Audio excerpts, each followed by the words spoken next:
Un cycliste roule à une vitesse de 30 km à l'heure, vitesse constante, et développe une puissance de 700 watts pour ce faire. La température de son corps est à 37 degrés et celle de l'air ambiant est à 28 degrés. Première sous-question, déterminer la puissance perdue par radiation en supposant que la surface totale du cycliste est de 2,5 mètres carrés. Calculons la puissance émise, nous avons sigma fois la surface fois la température exposant 4 et cela fait 1312 watts. Nous pouvons calculer la puissance reçue, puisque l'extérieur est à 28 degrés Celsius. Sigma fois la surface fois la température, ça fait 1166 watts. Le bilan est donc la différence entre ce qui est émis 1312 et ce qui est reçu 1166, c'est-à-dire 146 watts.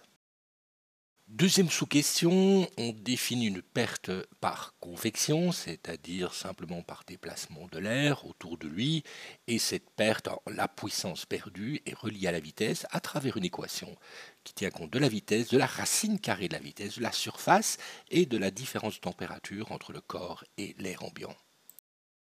Pour cette sous-question, rien n'est plus simple, il suffit d'injecter la valeur de la vitesse et on trouve immédiatement que la puissance perdue par convection est de 324 watts.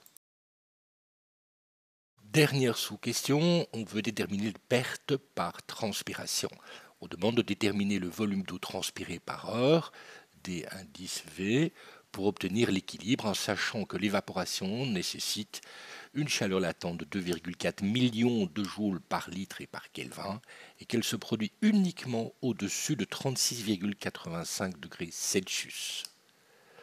On donne donc la formule directe de la puissance perdue et que seul 20% de la puissance développée est utilisée pour le travail mécanique, c'est-à-dire pour le déplacement du cycliste. Pour faire cela, il suffit d'abord de tenir compte du fait qu'il n'y a que 80% des 700 watts qui seront libérés en chaleur, que déjà il perd en radiation 146 watts, en convection 324 watts. Le bilan, c'est qu'il ne reste plus qu'à dissiper 90 watts par transpiration.